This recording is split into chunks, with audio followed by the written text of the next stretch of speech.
الحمدللہ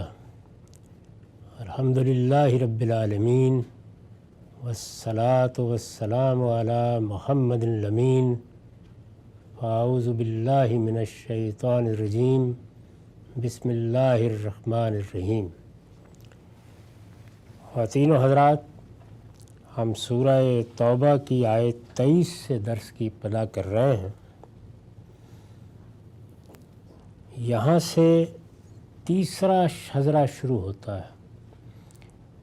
میں نے سورہ کے تعارف میں یہ عرض کیا تھا کہ پوری سورہ اپنے مضمون کے لحاظ سے تو ایک وحدت ہے، لیکن اس میں 6 شجرات ہیں جو جزا و سزا کے مرحلے میں مختلف موقعوں پر نازل ہوئے اور مضمون کی مناسبت سے ان کو جمع کر کے سورہ کی صورت دے دی گئی ہے۔ 2 شجرات کا ہم نے مطالعہ کر لیا، اب یہ تیسرا شروع ہو رہا ہے۔ اس میں بھی وہی مضمون مزید آگے بڑھا ہے کہ جن لوگوں کے تعلقات ہیں، روابط ہیں، عزیزداریاں ہیں، ان پر اب یہ ایک بڑی آزمائش آ پڑی ہے کہ اللہ تعالیٰ نے یہ فرما دیا کہ تمہارے ہاتھوں سے ان پر سزا کا نفاذ ہوگا، یعنی تمہارے ہی عزیز، تمہارے ہی اقربا، تمہارے ہی دوست، تمہارے ہی تعلق والے، تمہارے ہی قبیلے کے لوگ۔ یہ ایک بڑی آزمائش تھی۔ اس میں دونوں طرف سے بڑے ہی سنگین مسائل پیش آ سکتے تھے اگر انسان کی سطح پر کھڑے ہو کے آدمی دیکھے، یعنی عزیزداریوں کے جو محبت کے معاملات ہیں اور جن کا انسان کی نفسیات سے بڑا گہرا تعلق ہے وہ بھی، اور جو کچھ معاشی مفادات ایک دوسرے سے وابستہ ہوتے ہیں خاص طور پر قبائلی نظم میں، وہ بھی، دونوں چیزیں بڑی اہمیت کی حامل تھیں۔ قرآن مجید نے یہ بتا دیا کہ اللہ کا فیصلہ یہی ہے، اور وہ لوگ کہ جو اللہ کے اس فیصلے کو قبول کریں گے اور اس کا ذریعہ بنیں گے، ان پر واضح ہونا چاہیے کہ اللہ کے ہاں ان کا درجہ بڑا غیر معمولی ہے، اعظم درجۃ عند اللہ۔ اور پھر بشارت دی تھی کہ وَأُولَٰئِکَ هُمُ الْفَائِزُونَ، اور یہ بتایا تھا کہ یبشرہم ربہم برحمت من ورضوان وجنات لہم فیہا نعیم مقیم خالدین فیہا ابدا ان اللہ عندہ اجر عظیم۔ یعنی یہ معمولی بشارت نہیں ہے۔ یہ آیات زیر بحث آ چکی ہیں، ربط کلام کے لیے ان کا ترجمہ پھر سن لیجئے۔ اللہ کے ہاں ان لوگوں کا بڑا درجہ ہے جو ایمان لائے اور جنہوں نے ہجرت کی اور اپنے جان و مال سے خدا کی راہ میں جہاد کیا، اور وہی کامیاب ہوں گے۔ ان کا پروردگار انہیں اپنی رحمت اور خوشنودی اور ایسے باغوں کی بشارت دیتا ہے جن میں ان کے لیے دائمی راحت ہے، وہ ان میں ہمیشہ ہمیشہ رہیں گے۔ اس پہ شبہ نہیں کہ اجر عظیم اللہ ہی کے پاس ہے۔ یہ پس منظر ہے، اس میں اب یہ شجرہ شروع ہو رہا ہے۔ ارشاد فرمایا ہے یا ایھا الذین آمنوا لا تتخذوا آباءکم و اخوانکم اولیاء ان استحبوا الکفر علی الایمان۔ ایمان والوں، اپنے باپوں اور بھائیوں کو بھی اپنا دوست نہ بناؤ اگر وہ ایمان کے مقابلے میں کفر کو عزیز رکھیں۔ یہاں سے یہ شجرہ شروع ہوتا ہے۔ میں نے لکھا ہے یہاں سے تیسرا شجرہ شروع ہوتا ہے۔ اس کے مضامین سے واضح ہے کہ یہ 9 ہجری میں کسی وقت اس حج سے پہلے نازل ہوا ہے جس میں تمام اہل عرب سے اعلان برات کیا گیا تھا۔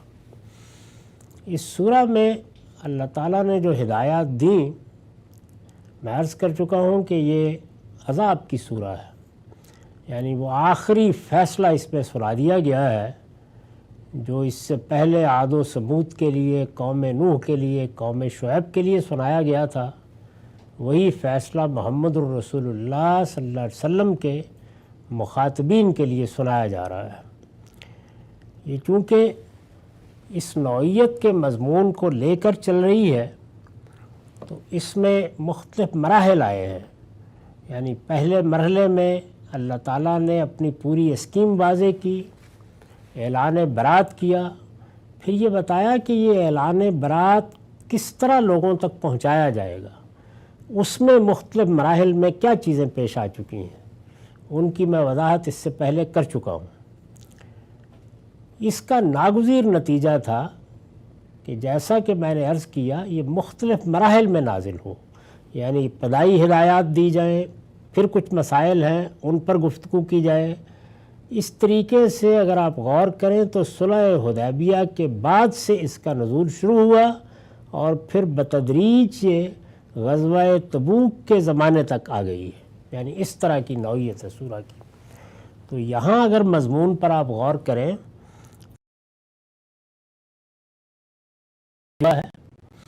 جس میں اعلان برات سب لوگوں کے لیے کیا گیا، یعنی پہلے وہ کر دیا گیا اور یہ بتا دیا گیا کہ 4 مہینے کی مہلت ہے، اس کے بعد دار و گیر شروع ہو جائے گی۔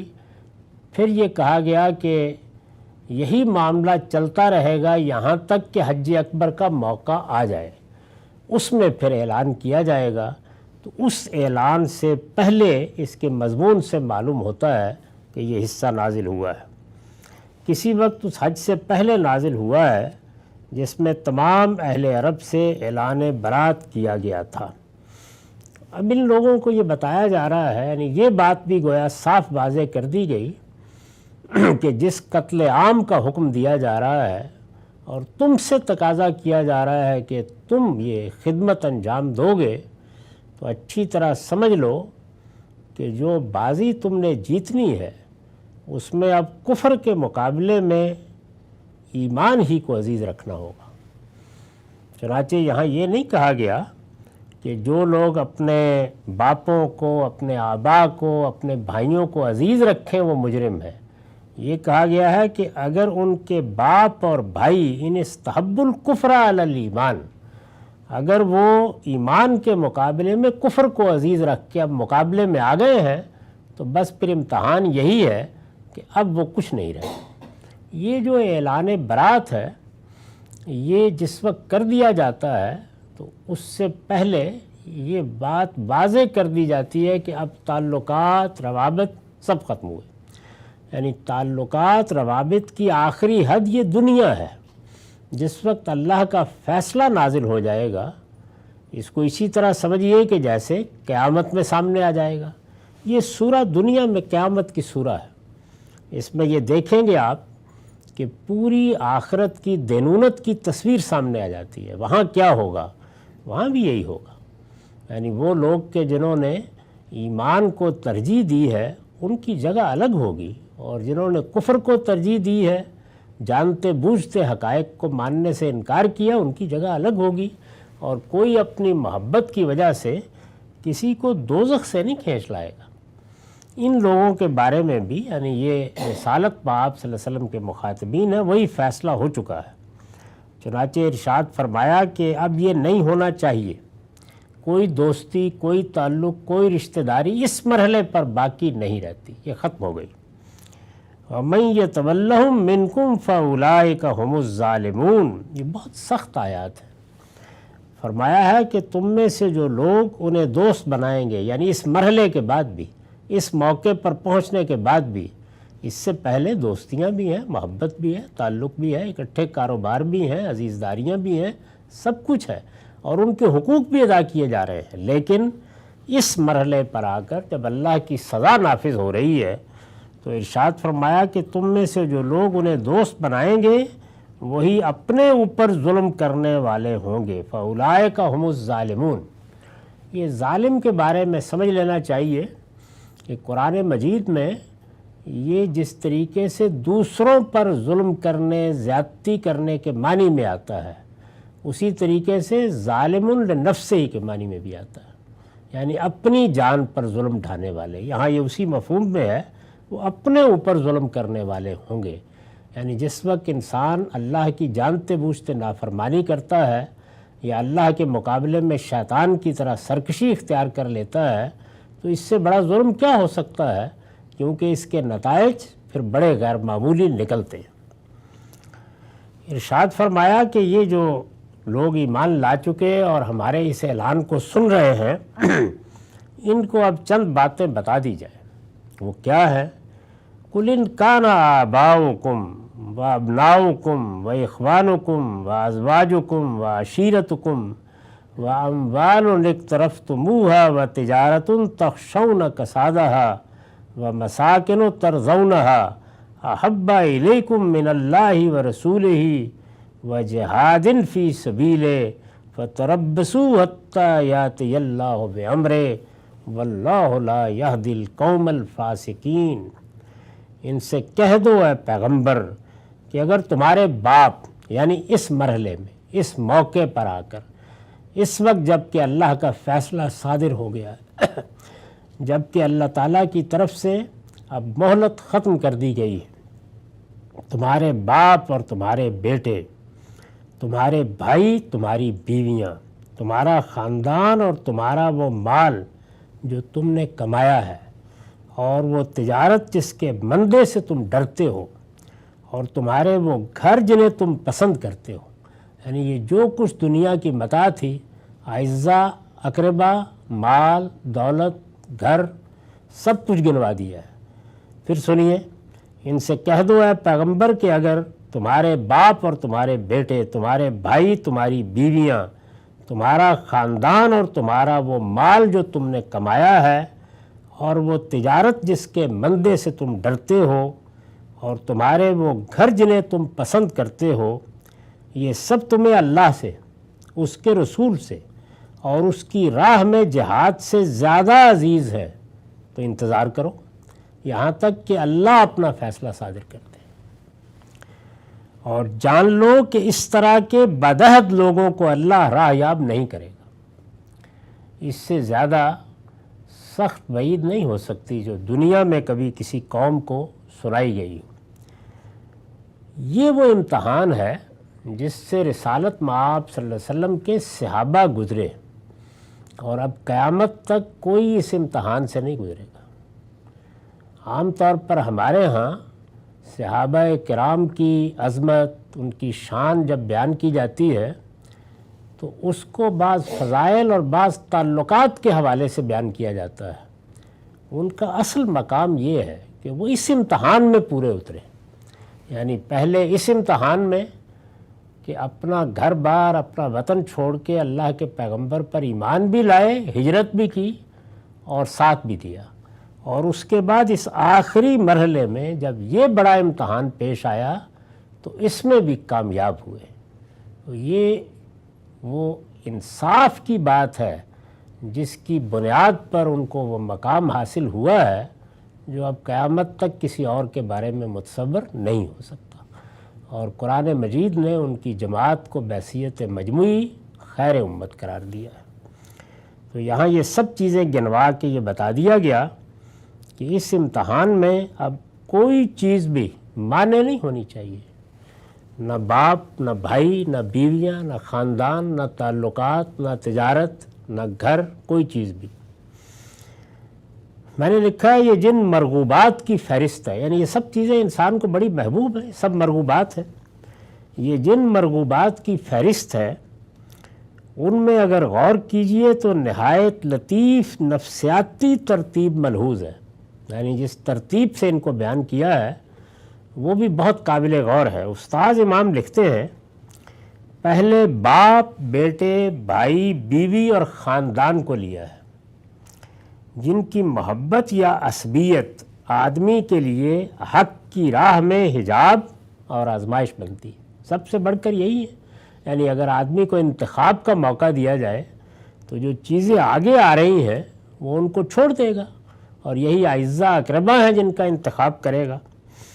پہلے باپ، بیٹے، بھائی، بیوی اور خاندان کو لیا ہے جن کی محبت یا عصبیت آدمی کے لیے حق کی راہ میں حجاب اور آزمائش بنتی ہے۔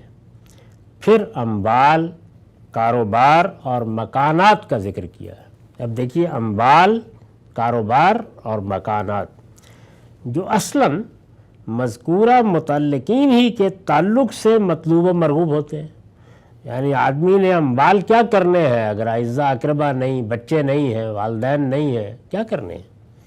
کاروبار، ساری جدوجہد اسی لیے ہوتی ہے۔ مکانات، ورنہ آپ دیکھیے کہ جو لوگ گھر بار آباد نہیں کرتے وہ کسی جگہ ہوٹل کا کمرہ رہ کے بھی زندگی گزار لیتے ہیں۔ یعنی یہ سب در حقیقت خاندان ہے یا خاندان کا ادارہ ہے جس کے لوازم کی حیثیت سے انسان کو بہت محبوب ہو جاتے ہیں، اور آدمی صاحب توفیق نہ ہو تو اس کے لیے یہ فتنہ بن جاتے ہیں۔ اموال کے ساتھ ایک طرف تو موہا کی قید ہے، اقتراف کے معنی اقتصاب کے ہیں، یعنی جو مال تم نے کمایا، یہ قید اس مال کے محبوب ہونے کو ظاہر کرتی ہے۔ قاعدہ ہے کہ جس مال کو آدمی نے خود کمایا اور بڑھایا ہو وہ اس کو زیادہ عزیز ہوتا ہے۔ یعنی ایک تو یہ نا کہ کہیں سے چھت پھاڑ کر مل گیا، میراث میں آ گیا، اڑا دیتے ہیں لوگ، لیکن جو خود کمایا ہو وہ عزیز ہوتا ہے۔ اسی طرح تجارت کے ساتھ تخشون کسادہ کی قید، یعنی جس کے بندے سے تم ڈرتے ہو، تجارت کے ساتھ یہ فرمایا۔ یہ قید اس بات کی طرف اشارہ کر رہی ہے کہ وہ تجارت کامیاب اور چلتی ہوئی تجارت ہے، اس لیے کہ کامیاب اور چلتی ہوئی تجارت ہی وہ چیز ہے جس کے متعلق تاجر کو ہر وقت یہ اندیشہ لاحق رہتا ہے کہ اس پر کساد بازاری کا جھونکا نہ آ جائے، اور اس خطرے سے اس کو بچائے رکھنے کے لیے وہ سارے جتن کرتا ہے، یہاں تک کہ وہی اس کی معبود بن جاتی ہے۔ یعنی یہاں تک محبت ہوتی ہے آدمی کو کہ وہ اپنی تجارت کو، اپنے کاروبار کو بچانے کے لیے بعض اوقات اخلاقی حدود کو بھی پامال کر بیٹھتا ہے۔ پھر نہ تو اسے حلال و حرام کی تمیز باقی رہ جاتی ہے، اور نہ ہجرت، جہاد اور اللہ کی راہ میں قطع علائق کی آزمائشیں اسے گوارا ہوتی۔ اس طرح کی تجارت کے بارے میں اگر یہ کہا جائے کہ اللہ کے لیے، اللہ کے رسول کے لیے اس کو چھوڑو اور اس حکم پر عمل کرو، تو یہ بڑی آزمائش بن جاتی ہے۔ فرمایا کہ ان میں سے ہر چیز ایک بت ہے، اور جب تک بندہ اللہ کی خاطر ان میں سے ہر بت کو توڑنے کے لیے تیار نہ ہو جائے وہ ایمان کے تقاضے پورے نہیں کر سکتا۔ یہ اصول میں ہر شخص کے لیے ٹھیک ہے، میرے لیے بھی، آپ کے لیے بھی۔ جب ہم ایمان قبول کرتے ہیں تو اسی وعدے کے ساتھ کرتے ہیں کہ اب اللہ سب سے بڑھ کر عزیز ہے، اللہ کے رسول کی بات ہر چیز پر حکومت کرے گی، انہی کے فیصلے ہیں جن کے سامنے سر تسلیم خم کر کے زندگی بسر کرنی ہے۔ اصول میں بالکل صحیح ہے، لیکن اس کا وہ عملی موقع جو صحابہ کے لیے آیا وہ شاذ ہی کسی کے لیے آتا ہے، وہ بہت غیر معمولی بات ہے۔ تو اس کو خاص طور پر نگاہ میں رکھنا چاہیے کہ جس آزمائش سے وہ دوچار کیے گئے اور پھر وہ اس میں کامیاب ہوئے، وہ بڑی غیر معمولی آزمائش ہے، اور اسی کا صلہ ہے جو ان کو وہ مقام دیا ہے اللہ تعالیٰ نے، اور ان کو شہداء اللہ فی الارض قرار دیا ہے۔ اور جان لو کہ اس طرح کے بدعہد لوگوں کو اللہ راہ یاب نہیں کرے گا۔ یہ جو فرمایا ہے کہ عزیز ہیں، زیادہ محبوب ہیں، یعنی ان چیزوں کو اگر عزیز رکھتا ہے آدمی، اور کن کے مقابلے میں رکھتا ہے؟ اللہ، اللہ کے رسول اور جہاد فی سبیل اللہ، تو اس کا مطلب کیا ہے؟ یعنی یہ کیا کوئی جذباتی احساس ہے عزیز رکھنے کی؟ کیا وہ نوعیت ہے کہ جو ہمیں اپنے اقربا میں بعض اوقات پیش آتی ہے؟ اس پر میں نے لکھا ہے یہ چیز اس وقت واضح ہو جاتی ہے، یعنی یہ کیسے پتہ چلتا ہے کہ کیا چیز عزیز ہے؟ یہ چیز اس وقت واضح ہو جاتی ہے جب ایک طرف اللہ اور رسول کا مطالبہ ہو اور دوسری طرف ان چیزوں کی محبت کا کوئی مطالبہ سامنے آ جائے۔ اس کا امتحان یہی، اور دنیا میں چھوٹے پیمانے پر ہم میں سے ہر شخص کو یہ امتحان پیش آتا ہے، کاروبار میں، اعزاء اقربا کے ساتھ تعلقات میں، میاں بیوی کے حقوق کے ایفاء میں یہ امتحان پیش آتا ہے۔ اللہ تعالیٰ کا جو حق ہم پر عائد ہوتا ہے، یعنی اس کی عبادت، اس میں بھی طرح طرح کی رکاوٹیں آتی ہیں، اور معلوم ہوتا رہتا ہے 5 وقت معلوم ہوتا رہتا ہے کہ اس کی طرف سے آواز آئی ہے تو آدمی کیا کر رہا ہے اور کن چیزوں کو عزیز رکھ رہا ہے. تو یہ امتحان ایک پیمانے پر تو ہر ایک کے لیے ہے، لیکن جیسے کہ میں نے عرض کیا صحابہ کرام کے لیے تو گویا یہ قیامت کا امتحان تھا. یہ چیز اس وقت واضح ہو جاتی ہے جب ایک طرف اللہ اور رسول کا مطالبہ ہو اور دوسری طرف ان چیزوں کی محبت کا کوئی مطالبہ سامنے آ جائے.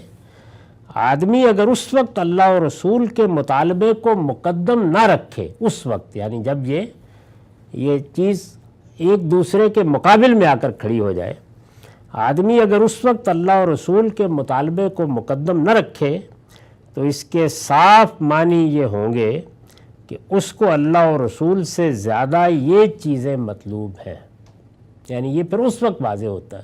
یہ کوئی جذباتی احساس کا معاملہ نہیں ہے، یہ نعت پڑھنے کا معاملہ بھی نہیں ہے، یہ حمد الاپنے کا معاملہ بھی نہیں ہے. یہ در حقیقت ایک عملی امتحان ہے جس کا فیصلہ ہو جاتا ہے. ایمان و اسلام کا مطالبہ یہ نہیں ہے کہ یہ چیزیں محبوب نہ ہوں، یعنی ان کے محبوب ہونے ہی پر تو دنیا کا حسن قائم ہے. یہ بچے، یہ بیوی، یہ خاندان، یہ تعلقات، یہ انسان کی تگ و دو اور سرگرمی کہ وہ کمائے، دنیا کے اندر زینت پیدا کرے، اپنے لیے بھی زینتیں اختیار کرے. یہ چیزیں خود خدا نے انسان کی فطرت جو بنائی ہے اس میں رکھتی ہیں. تو یہ نہیں ہے کہ ان میں کوئی چیز محبوب نہیں ہونی چاہیے. یہی اصل میں وہ بنیادی اپروچ کی غلطی ہے جس کو ہمارے ہاں صوفیانہ مزاج نے پیدا کیا. اسلام یہ نہیں کہتا. ایمان و اسلام کا مطالبہ یہ نہیں ہے کہ یہ چیزیں محبوب نہ ہوں، بلکہ صرف یہ ہے کہ اللہ و رسول اور اس کی راہ میں جہاد سے زیادہ محبوب نہ ہو. یعنی جب کوئی اس طرح کا تقابل پیش آ جائے تو پھر انسان کو ان کو چھوڑنے میں کوئی تردد نہ ہو. یہ امتحان ہے جو میں نے عرض کیا کہ بہت چھوٹے پیمانے پر ہم جیسے کمزور لوگوں کا تو ہوتا ہے، ہر وقت ہوتا رہتا ہے، لیکن صحابہ کرام کی جماعت کو بہت بڑے امتحان سے اس باب میں گزرنا پڑا ہے. یہ میں بار بار اس لیے عرض کر رہا ہوں کہ ہمارے ہاں اس طرح کی فضیلتوں کو جس طرح بیان کیا جاتا ہے وہ کسی میرٹ پر قائم نہیں رہتی. مثلا یہی بات کہ ایک آدمی نے اللہ کے آخری پیغمبر کو دیکھا، ان کے ہاتھ پر ہاتھ رکھا، بیعت کر لی، بڑی عزت کی بات ہے، بڑے اعزاز کی بات ہے، لیکن خدا کے فیصلے اس بنیاد پر نہیں ہوتے. یہ ہاتھ تو عبداللہ بن ابی نے بھی رکھا تھا. خدا کے فیصلوں کی بنیاد یہ چیز، یعنی وہاں پر بھی ایک میرٹ ہے جس کی بنیاد پر ان کے لیے عزت اور فضیلت کا تا قیامت فیصلہ ہوا ہے. یہ فیصلہ محض کسی تعلق کی بنیاد پر نہیں ہو گیا، بلکہ اللہ اور اللہ کے رسول کے مطالبات کو سامنے دیکھ کر یہ جو انہوں نے اقدام کیا ہے وہ نکل کھڑے ہوئے اس مقصد کے لیے، اور کوئی تردد نہیں ہوا. ان کو دونوں مرتبہ نکل کھڑے ہوئے. یعنی جب حدیبیہ کے موقع پر نکلے تو جس طرح کہ ہم جانتے ہیں کہ ہزاروں کی تعداد میں نکل کھڑے ہوئے، معلوم تھا کیا ہو سکتا ہے. جب وہ موقع آ گیا کہ اب اسی مکے پر جس میں یہ اعزاء ہیں، جس میں یہ اقربا ہیں، جس میں یہ تعلق والے ہیں، طاقت ہو سکتی ہے، تو انہوں نے ہاتھ پر ہاتھ رکھ کر وہ بیعت کی جس کو بیعت رضوان کہا جاتا ہے.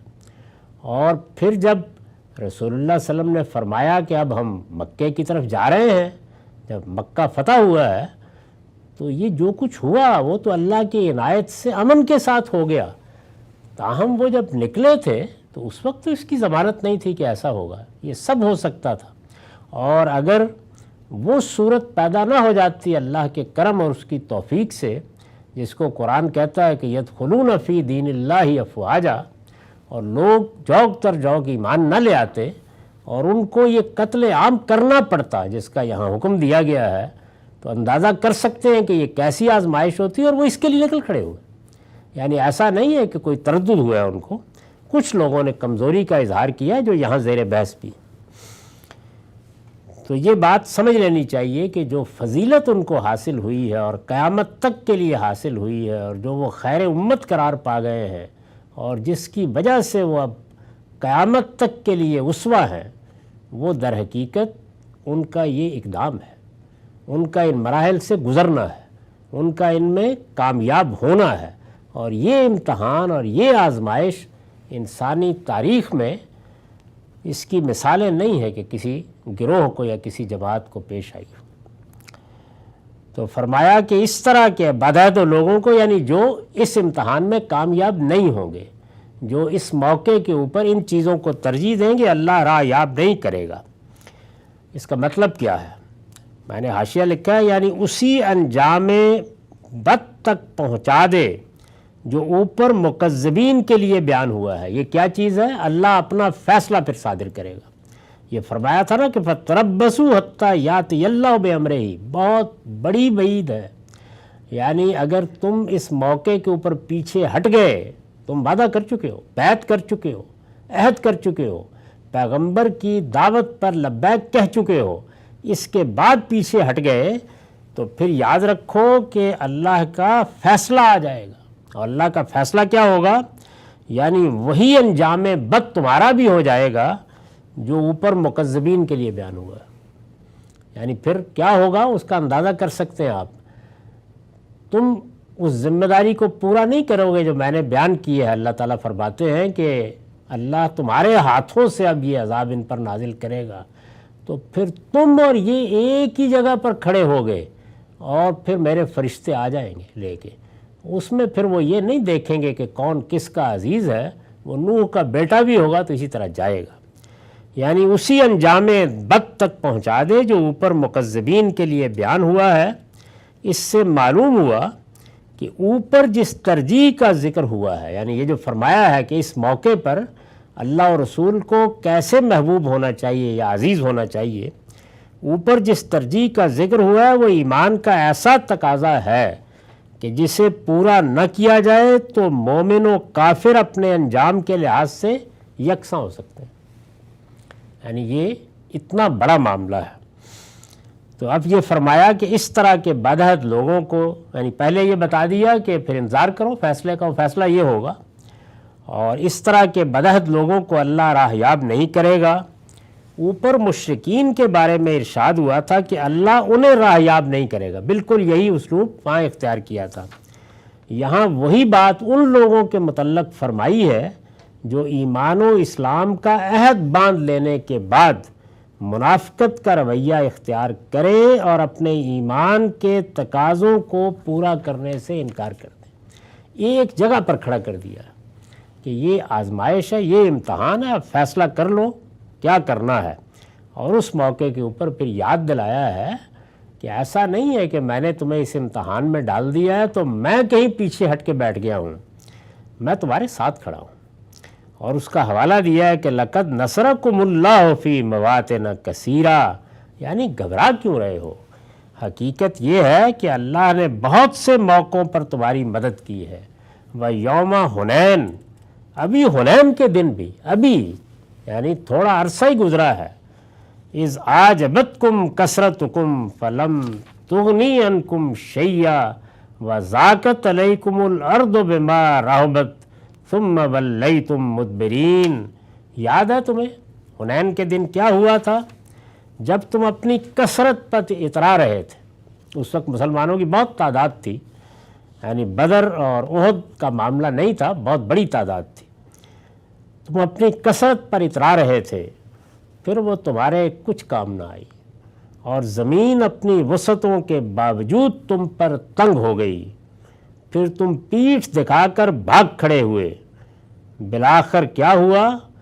ثم انزل اللہ سکینتہ علی رسولہ وعلی المؤمنین وانزل جنودا لم تروها وعذب الذین کفروا وذلک جزاء الکافرین. بالآخر اللہ نے اپنے رسول پر اور اس کے ماننے والوں پر اپنی سکینت نازل فرمائی. کیا مطلب ہے اس کا؟ یعنی دلوں میں عزم، حوصلہ اور قرار پیدا کر دیا. یہ چیز ہوئی اور ان کی مدد کے لیے ایسی فوجیں اتار دیں جنہیں تم نے نہیں دیکھا. حنین کے موقع پر جب سب مسلمان بھاگ کھڑے ہوئے، چند صحابہ رہ گئے، تو اس موقع پر فرمایا کہ ایسی فوجیں اتار دیں جنہیں تم نے نہیں دیکھا. فرشتوں کی غیبی فوجوں کی طرف اشارہ ہے جو زمانہ رسالت کی مہمات میں ہمیشہ مسلمانوں کے ہم رکاب رہتی تھی، اور ان لوگوں کو سزا دی جو پیغمبر کے منکر ہیں اور اس طرح کے منکروں کی یہی سزا ہے۔ اور فرمایا کہ ثم یتوب اللہ من بعد ذالک علی من یشاء واللہ غفور الرحیم، پھر اس کے بعد اللہ جس پر چاہے عنایت فرماتا اور اسے توبہ کی توفیق بھی دیتا ہے۔ اللہ بخشنے والا ہے، اس کی شفقت ابدی ہے۔ اس میں کچھ چیزوں کی وضاحت کی ضرورت ہے۔ اس وقت ہماری اس نشست کا خاتمہ ہو رہا ہے، آئندہ اس کو زیر بحث لائیں گے۔ اقول قولی ھذا واستغفر اللہ لی ولکم ولسائر المسلمین۔